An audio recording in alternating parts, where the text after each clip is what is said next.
Bon, bonjour à tous. J'espère que vous allez bien ce matin. Est-ce qu'on m'entend bien? Oui? C'est bon.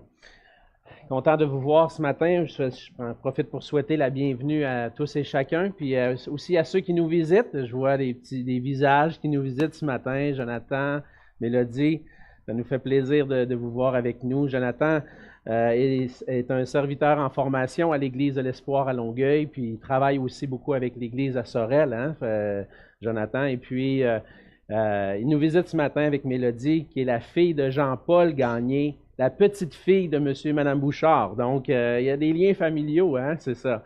Et on salue aussi les autres qui nous visitent ce matin. C'est une joie d'être ensemble. Merci pour votre patience ce matin. Je remercie Michel qui, à la dernière minute, hier soir, s'est couché aux petites heures du matin pour qu'on puisse avoir de la musique pour chanter ce matin. Mais oui, c'est ça, comme Michel le mentionnait, plusieurs personnes ont eu la COVID dans l'Église. Il y en a plusieurs qui sont absents ce matin. On les salue, ceux qui sont à la maison et qui sont en train de prendre soin d'eux.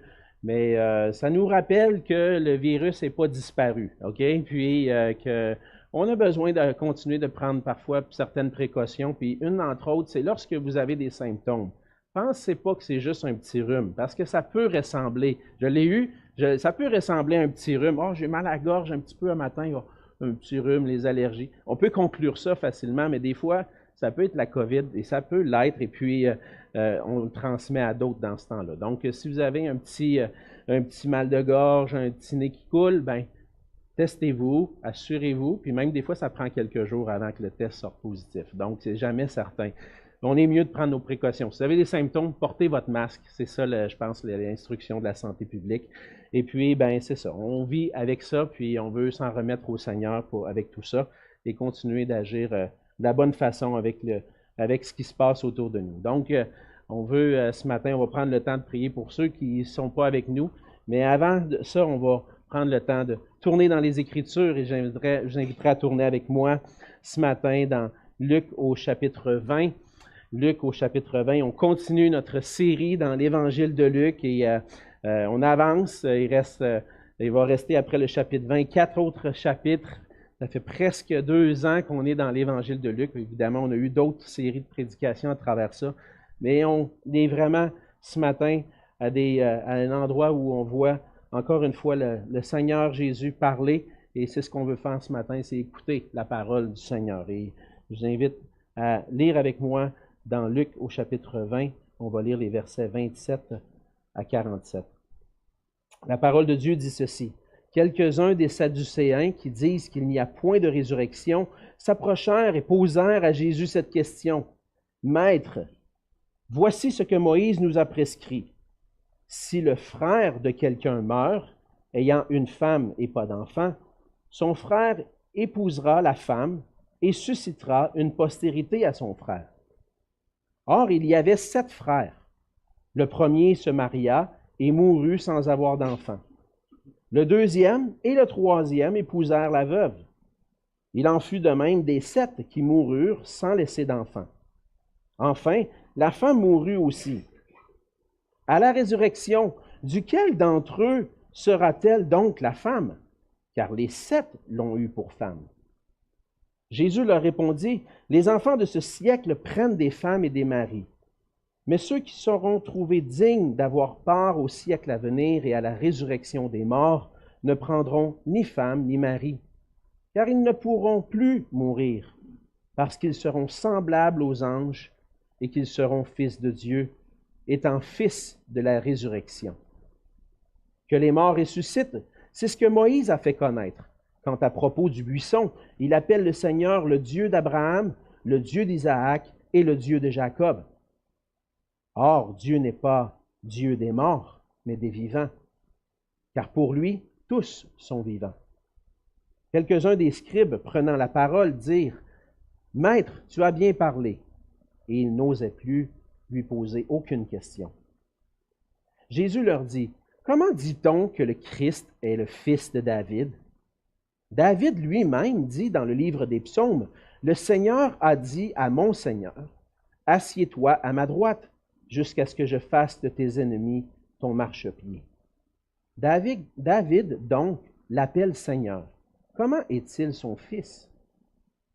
Tandis que tout le peuple l'écoutait, il dit à ses disciples, « Gardez-vous des scribes qui aiment à se promener en robe longue, à être salués sur les places publiques, qui recherchent les premiers sièges dans les synagogues et les premières places dans les festins, qui dévorent les maisons des veuves et qui font pour l'apparence de longues prières. Ils seront jugés plus sévèrement. » On va se couvrir dans un mot de prière. Oui, Seigneur notre Dieu, tu es notre Dieu, tu es celui qui règne, tu es celui qui est au-dessus de toutes choses et qui domine sur toutes choses. Et ce matin, on s'approche de toi en ouvrant ta parole. On est convaincu, Seigneur, que cette parole que nous venons de lire, c'est toi qui l'as inspirée en dirigeant les auteurs bibliques, entre autres Luc, ce matin qu'on a lu. Tu l'as conduit afin d'écrire, de mettre par écrit tes paroles. Tu l'as poussé par ton Esprit Saint, Seigneur, à mettre ces paroles par écrit pour notre bien, pour notre nourriture spirituelle, pour le bien de notre âme. Et Seigneur, c'est devant toi qu'on s'approche ce matin, c'est à tes pieds qu'on vient et qu'on veut, dans ta grâce, Seigneur, te prier, que tu puisses faire silence en nos cœurs, que tu puisses nous rendre attentifs à ta parole, que nous qui avons des oreilles pour entendre, qu'on puisse entendre cette parole et l'écouter, la mettre en pratique, afin de vivre pour toi, Seigneur, et de vivre pour ta gloire. Viens par ton esprit transformer nos vies, Seigneur, par ta parole. Et on veut te prier particulièrement pour nos frères et sœurs qui sont à la maison, retenus par le virus ou par d'autres maladies, Seigneur, et qui n'ont pas pu se déplacer et être avec nous ce matin. On te prie d'être avec eux, que tu puisses mettre ta main bénissante sur eux, que tu puisses les bénir dans leur corps, mais aussi les bénir avec nous alors qu'ils écoutent, qu'ils puissent être édifiés avec nous dans ta parole. Seigneur, bénis ce temps où nous sommes à l'écoute. Et c'est dans ton précieux nom que je te prie. Amen. Amen.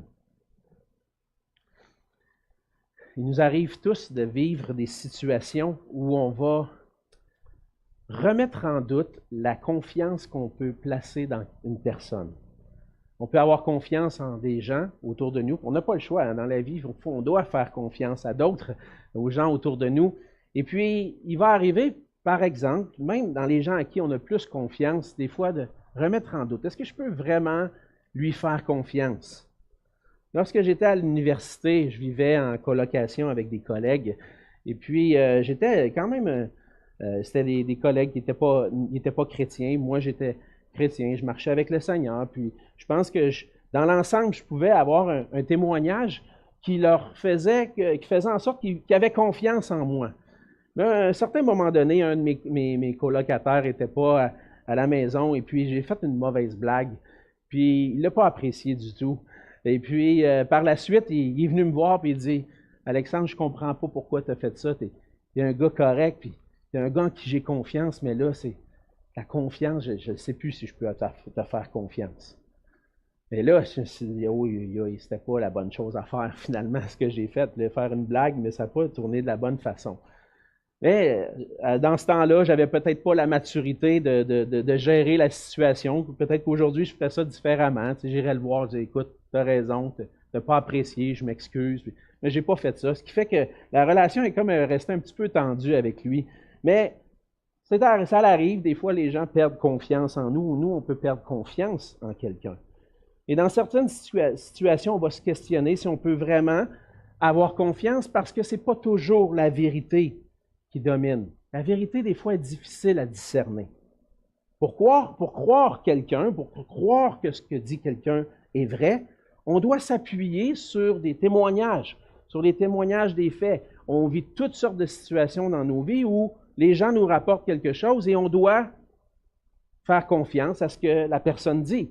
On doit s'appuyer sur des témoignages, mais des fois, on remet en question la véracité, la vérité de ce que la personne dit. Et lorsqu'on décide de faire confiance à quelqu'un, on fait confiance jusqu'à preuve du contraire. Hein? On va voir si un jour elle ne va pas nous trahir ou si un jour elle ne va pas faire une erreur qui va faire en sorte que j'aurais plus confiance. Mais avec tout ce qu'on entend de nos jours, avec toutes ce qui peut être des fois difficile à discerner, qu'est-ce qui est vrai, qu'est-ce qui ne l'est pas. On entend des nouvelles à la télévision, des fake news, un dit ça, l'autre dit ça. Comment discerner la vérité? À qui je peux vraiment faire confiance? Est-ce qu'il y a une chose, des fois, qu'on peut remettre en doute, douter? C'est la véracité de ce que l'on croit à l'égard du Seigneur Jésus dans les évangiles. On est confronté à ça dans notre foi. Tôt ou tard, à un certain moment donné, on va être confronté. Est-ce que je peux vraiment faire confiance à l'enseignement de Jésus que je trouve dans la parole de Dieu? Est-ce que je peux réellement croire que Jésus est le Christ, le Seigneur, qui possède toute autorité? Dans le passage de ce matin, on voit des gens qui, encore une fois, vont remettre en question l'autorité de Jésus. On a vu dans les dernières semaines que les dirigeants du peuple vont questionner Jésus sur par quelle autorité est-ce que tu fais toutes ces choses-là? Ça t'enseigne telle chose, puis tu fais tel miracle. Par quelle autorité tu fais ça? Et puis Jésus va confronter ceux qui remettent en doute son autorité. Et puis, à travers ça, on voit quand même des choses qui sont réelles de nos jours.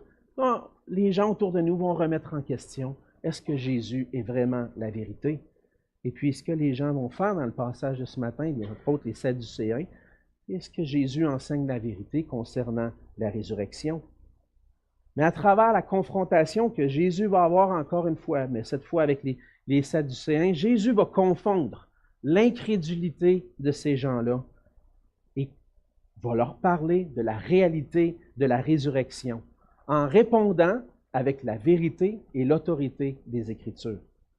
Il va aussi en profiter pour enseigner par les Écritures la vérité concernant le Messie. Et à travers l'enseignement de Jésus, on voit dans ce passage que Jésus est digne de notre pleine confiance, car il est le roi qui enseigne avec vérité et autorité. Jésus est digne de notre pleine confiance parce qu'il est un roi qui enseigne avec vérité. Il enseigne selon la parole de Dieu qui est déjà révélée. Mais Jésus, on voit aussi dans les premières sections, que c'est lui qui est le roi qui rend possible la résurrection. Par la vérité des Écritures, Jésus manifeste que les Sadducéens sont dans l'erreur. Les Sadducéens vont s'approcher de Jésus pour poser une question et le texte nous dit que ce que Luc nous rapporte, c'est que les Sadducéens ne croyaient pas qu'il allait avoir une résurrection. On a vu plusieurs groupes religieux dans les Écritures, dans l'Évangile de Luc, entre autres, on a parlé des pharisiens. Mais ici, c'est la première fois que Luc nous parle des Sadducéens. Qui sont les Sadducéens? Les Sadducéens, même si on n'en parle pas souvent, c'est ceux qui faisaient partie de la classe élevée parmi les chefs religieux. Les classes élevées, par exemple, des sacrificateurs et même des souverains sacrificateurs, étaient des Sadducéens. Par exemple, le souverain sacrificateur Caïphe faisait partie des Sadducéens. Les Caïphe, il va être, entre autres, mêlé, lorsque Jésus va être livré, va être mêlé aux événements, et c'était un Sadducéen. Ils détenaient une autorité par leur implication dans le temple, des activités dans le temple, entre autres, comme sacrificateurs. Et ils étaient souvent aussi très riches et vivaient à l'écart du peuple. Ils étaient retirés du peuple. Et contrairement aux pharisiens, eux entretenaient des bonnes relations avec les Romains. Les Romains qui dirigeaient politiquement l'Empire et puis qui dirigeaient politiquement le territoire, les Sadducéens étaient près des Romains. Et qu'est-ce que ça faisait? Ça faisait que les Sadducéens n'étaient pas vraiment aimés par le peuple qui, eux, n'aimaient pas les Romains. Mais dans leur théologie, les Sadducéens étaient particulièrement attachés au Pentateuque, à la Torah, à la loi de Moïse, les 5 premiers livres de la Bible. Lorsqu'on parle de la Torah, c'est la loi de Moïse. Le livre de Genèse, Exode, Lévitique, Nombre et Deutéronome. Eux étaient particulièrement attachés à ces livres-là et ne considéraient pas au même niveau les autres livres des Écritures, les livres historiques et les livres prophétiques. Et même, ils mettaient complètement tout de côté, tout ce qui était concernant la tradition orale, comme les pharisiens étaient tellement attachés. Et pour cette raison-là, à cause qu'ils étaient particulièrement attachés à la loi de Moïse, ils ne croyaient pas à la réalité de la résurrection qui est révélée plus tard dans les Écritures. Et ils croyaient qu'à la fin de la vie, tout était terminé. Alors les Sadducéens, eux, viennent poser la question à Jésus en ayant à l'esprit, puis en étant convaincus, théologiquement, selon la loi de Moïse, que la résurrection, c'est pas possible. Ils vont même faire référence à la loi de Moïse en plaçant devant Jésus une situation. Ils ne placent pas devant Jésus une situation réelle, mais une situation fictive. Il va dire, bon, Maître, au verset 28, voici ce que Moïse nous a prescrit.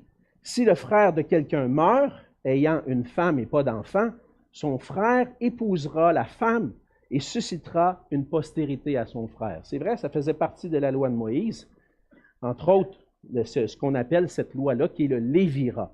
Le lévira, c'est, comme c'est décrit ici, si je suis marié à une épouse, puis je meurs, puis qu'elle n'a pas d'enfant, mon frère va prendre l'épouse pour pouvoir susciter une descendance à son frère qui est décédé. On voit ça entre autres dans Deutéronome au chapitre 25, les versets 5 et 6. C'est ce qu'on voit dans la loi. Il dit, lorsque des frères demeureront ensemble et que l'un d'eux mourra sans laisser de fils, la femme du défunt ne se mariera point au dehors avec un étranger, mais avec son beau-frère, ira vers elle, la prendra pour femme et l'épousera comme beau-frère. Le premier-né qu'elle enfantera succédera au frère mort et portera son nom, afin que son nom ne soit pas effacé d'Israël. On lit ça en 2022, puis on peut dire, hey, mon ami, hein, peut-être qu'il y a des sœurs qui, dans leur esprit, disent, hey, mon ami, si mon mari meurt, je ne veux pas marier mon beau-frère. Je ne veux rien savoir de lui. Puis même s'il y en a plusieurs beaux-frères, non, ça ne m'intéresse pas. On lit ça, puis ça peut faire un peu bizarre pour nous. On est tellement éloigné de cette époque-là, tellement loin, mais en même temps, on voit la raison pour laquelle Dieu avait institué cette loi-là. Le nom d'une personne, c'était important au milieu du peuple. Et particulièrement le nom d'un homme qui s'était marié. Et c'était important pour lui d'avoir une descendance. Et même encore aujourd'hui, hein, les gens, des fois, posent la question, par exemple, je pense à Amex. Il vient d'avoir un garçon. Mais pendant longtemps, Amex, hein, peut-être qu'on disait, hey, tu n'as pas de garçon, qu'est-ce qui va arriver avec toi, ta descendance? Des fois, on pense à ça. Hein? Les gens ils disent, mais les gens m'ont parlé, ils disent, tu as 3 gars, tout est assuré, tout est correct. Mais on a encore un peu cette pensée-là, mais à ce moment-là, c'était important. De continuer la descendance, garder l'honneur de cet homme-là au sein du peuple d'Israël, ça voulait dire que ça allait être perpétué à travers sa descendance. Entre autres, un garçon qui allait vivre et perpétuer son nom au sein du peuple d'Israël. Le but de cette loi-là, c'était que l'homme qui meurt sans enfant puisse continuer d'être honoré au sein du peuple, en ayant une famille. Et c'était bien, quand même. Ça peut paraître bizarre au 21e siècle, mais c'était ce que Dieu voulait faire, garder l'honneur d'un homme, d'une famille au sein de son peuple. Mais leur question, on revient aux Sadducéens, souligne un problème qui, à leurs yeux, va démontrer l'absurdité de la résurrection. Quand va arriver la résurrection? Là, cette femme-là, on a fictif, là, on a parlé de son mari qui est mort, elle a pris le 2e, un 3e, à part, c'est les 7 l'ont mariée, puis elle n'a pas réussi à avoir une descendance. Là, on va arriver à la résurrection. Hey, de qui avec le mari, elle-là? Là? Hein? Voyons, ça n'a pas de bon sens que cette femme-là arrive dans la résurrection puis qu'elle ait 7 maris. Fait que l'absurdité de ça pour eux faisait en sorte qu'ils concluaient, ils disaient, il n'y en a pas de résurrection. Ça n'a pas de bon sens, cette affaire-là. Fait que, bon, approchez Jésus avec cette question-là. Hey, Jésus, es-tu d'accord avec moi que ça n'a pas de sens, cette histoire-là? Là? Qu'il y a une femme rendue dans le paradis, elle ait 7 maris. Voyons donc. Hein? Tu es d'accord avec nous autres, hein, Jésus? Il n'y a pas de résurrection. Non, Jésus, il va dire le contraire.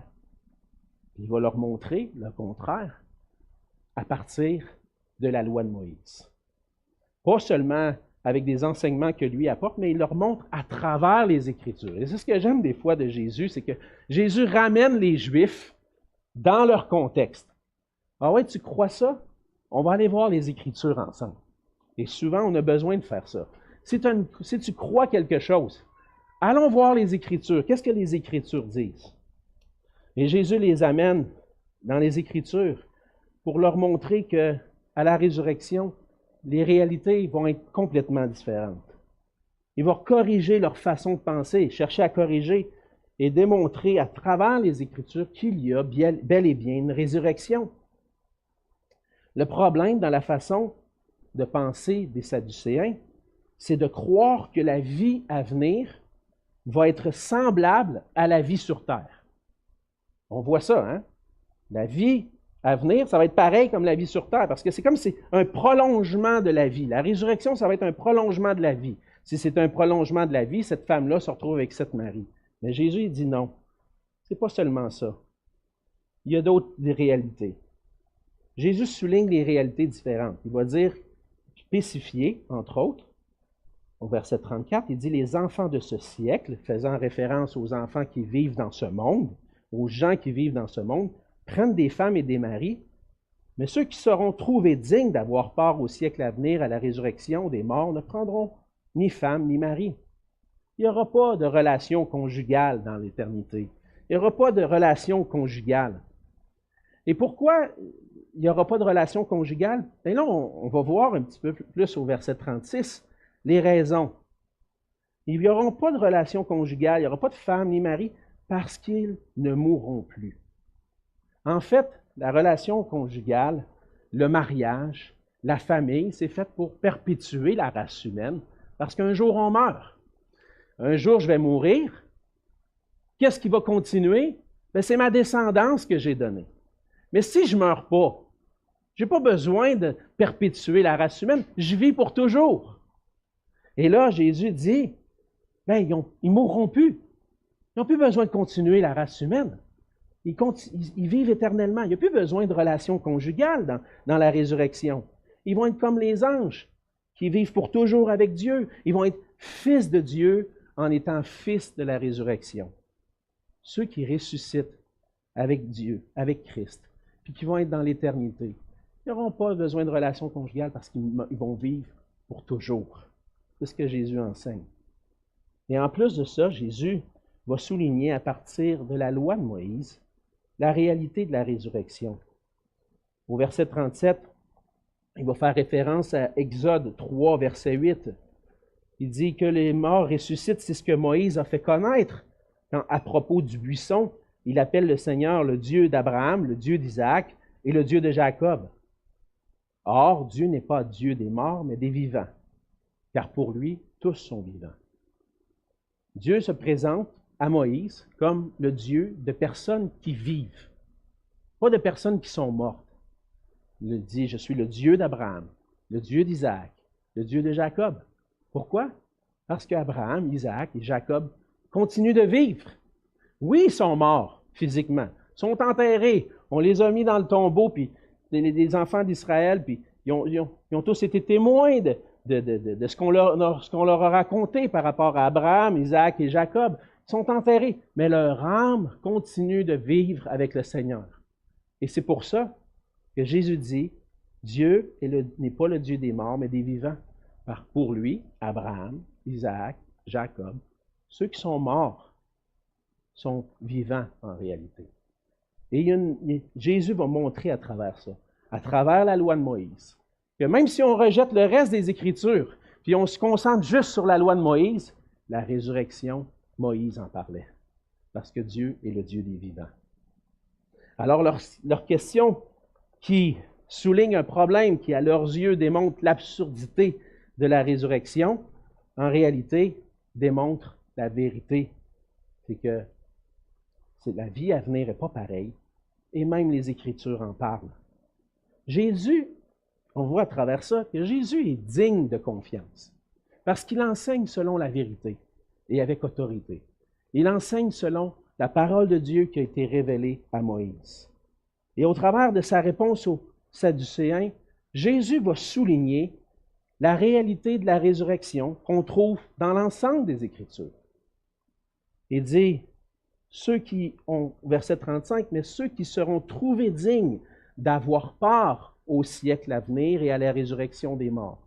Donc, il y a certaines personnes qui vont avoir accès à la résurrection des morts. À la résurrection des morts, mais avec le Seigneur. La résurrection est rendue possible. Et si la résurrection est là, c'est à cause de ce que Jésus a accompli pour nous. Par contre, aujourd'hui, comme au temps de Jésus, on se pose encore des questions et on croit à des choses différentes par rapport à ce qui va arriver dans la suite. Si je demande la question à des collègues ou des collègues dans le temps, des collègues de classe, des collègues de travail à une certaine époque, je posais la question qu'est-ce que tu crois qui va arriver dans la suite? Quand tu vas mourir, qu'est-ce qui va se passer? Ah après, c'est fini. De toute façon, on est juste un amas de matière. On n'a pas d'âme. Ça, c'est les inventions des religions qu'on a une âme. Non, on est juste un amas de matière. Ça a été prouvé scientifiquement. Et puis à la fin, c'est fini, on s'éteint, puis il n'y a plus d'autre chose. Fait que profite-en maintenant. Ça, c'est une vision annihiliste qui dit qu'à la fin, il n'y a rien. C'est terminé. D'autres vont croire qu'on ressuscite, mais sous une autre forme. La réincarnation. On est sur une autre forme, peut-être un autre être humain ou un animal, et on revient pour se perfectionner, pour un jour atteindre le nirvana ou l'au-delà, puis être libéré finalement du monde terrestre. Mais les Écritures enseignent qu'un jour, il va y avoir une résurrection des justes et des injustes. Ce que Jésus enseigne ici, il parle, c'est d'une résurrection. Il ne parle pas d'annihilisme, il ne parle pas de réincarnation, il parle simplement et clairement d'une résurrection qui va avoir lieu. La résurrection des justes va être pour la vie éternelle. La résurrection des injustes va être pour le jugement et la condamnation éternelle. Et lorsque Jésus dit « ceux qui seront trouvés dignes d'avoir part au siècle à venir », il parle de la résurrection des justes. La résurrection pour la vie éternelle est rendue possible à cause de ce que Christ a accompli. Et on va un petit peu plus loin dans l'Évangile de Luc. Qu'est-ce que Jésus est venu accomplir? Et on va aller même dans le reste des Écritures. Quand Paul dit aux Corinthiens que la résurrection de Jésus, en fait, c'est ça qui garantit notre propre résurrection. Pourquoi? Pourquoi est-ce qu'on a besoin de la résurrection de Jésus? C'est ce que Paul va dire dans 1 Corinthiens 15, les versets 20 à 23. Il dit, « Mais maintenant, Christ est ressuscité des morts. Il est les prémices de ceux qui sont morts. Car puisque la mort est venue par un homme, c'est aussi par un homme qu'est venue la résurrection des morts. Et comme tous meurent en Adam, de même aussi tous revivront en Christ, mais chacun en son rang, Christ comme prémisse, puis ceux qui appartiennent à Christ lors de son avènement. » La réalité de la résurrection est expliquée ici par Paul. Puis elle est nécessaire, on a besoin de comprendre qu'est-ce que Jésus est venu accomplir. À travers le fait qu'on est né comme être humain, on est des descendants du premier homme, de Adam. Et de Adam, on a hérité certaines choses. Entre autres, la nature pécheresse, le péché. Et on est tous en Adam, tous placés sous cette représentation-là, sous Adam, on est des pécheurs. On est affecté par le péché. Et Paul va dire que le péché a entraîné la mort. Donc, on est tous morts en Adam, spirituellement morts, séparés de Dieu pour l'éternité, à cause que je suis un pécheur, je suis né en Adam. Je ne peux rien faire. Je suis né comme ça. Je suis né comme pécheur. J'ai hérité d'une nature qui m'amène à pécher, qui m'amène à être rebelle à Dieu. Mais Paul dit qu'il y a quelqu'un d'autre qui vient. Jésus est venu. Et Jésus peut parler de la résurrection parce que c'est lui qui accomplit la résurrection. Jésus il s'est rendu jusqu'à la croix, où il a porté sur son corps, dans son corps, nos péchés. Il a été blessé, meurtri, frappé. Tantôt, on va célébrer le repas du Seigneur ensemble. On va se rappeler de ce moment-là, de ce que Jésus a accompli pour nous à la croix. Mais après la croix, Jésus est ressuscité des morts. Et il est devenu le premier, le prémisse de ceux qui sont morts. De sorte que ceux qui placent leur foi, leur pleine confiance dans la vérité et l'autorité de Jésus peuvent avoir part à la résurrection d'entre les morts et vivre éternellement. Et pour ça, On a besoin de placer notre confiance en Jésus seul pour avoir part à cette vie éternelle. C'est Jésus qui a vaincu la mort et qui a rendu possible cette vie-là. Et plusieurs aujourd'hui vont remettre en question aussi la résurrection de Jésus. Est-ce qu'on peut vraiment faire confiance aux évangiles? Est-ce que c'est quoi cette histoire-là de résurrection? On n'a jamais vu personne ressusciter. Mais est-ce que c'est parce que j'ai jamais vu quelque chose que la réalité, ça ne peut pas être réel? Non, il y a plein de choses que j'ai jamais vues de ma vie. J'ai jamais vu le Grand Canyon de mes propres yeux. Ah, il y a des gens qui m'ont témoigné que hey, c'est splendide. Et je pense que Yves et Louis, vous êtes déjà allés. Une fois, j'avais parlé de ça dans un message, ça me rappelle. Oui, on a vu le Grand Canyon. Hey, je peux croire ce que les gens me disent parce qu'ils l'ont vu. Et le fait de dire non, le Grand Canyon, non, ça n'existe pas cette affaire-là. C'est une invention des hommes. Ils ont fait des montages, des trucages avec Photoshop, là, puis ils ont montré ça. Oh, la Terre est ronde. Ben non, la Terre est plate, tout le monde le sait. Hein, tout le monde sait que la Terre est plate. Non, mais là, ils sont allés sur la Lune. Alors ça, c'est une autre affaire, là, aller sur la Lune. Hey, on arrête ça. Je fais ça un petit peu absurde, dans le sens qu'on croit tous que, même si on ne l'a jamais vu, il y a des gens qui sont allés sur la Lune. On croit à cette réalité-là. Mais lorsque ça vient de résurrection, Jésus, c'est dur à accepter. Et le plus difficile à accepter, c'est pourquoi? C'est parce qu'on ne veut pas admettre que Jésus possède toute autorité. On veut garder le contrôle sur notre vie. Si jamais que Jésus est ressuscité, là, je suis dans un mauvais endroit, là. Ça veut dire qu'il faut que je fasse confiance à Jésus. Ça veut dire que je place ma foi en Jésus. Ça veut dire qu'il faut que j'obéisse à Jésus en plus. Non. Jésus n'est pas ressuscité. C'est plus facile à dire ça, hein, que de se soumettre à Christ. Mais de nier une réalité ne fait pas en sorte que la réalité n'existe pas. Jésus est ressuscité. Et c'est pour ça qu'on doit écouter la parole de Jésus lorsqu'il enseigne. Jésus enseigne avec autorité, avec vérité. Et on doit se tourner vers lui.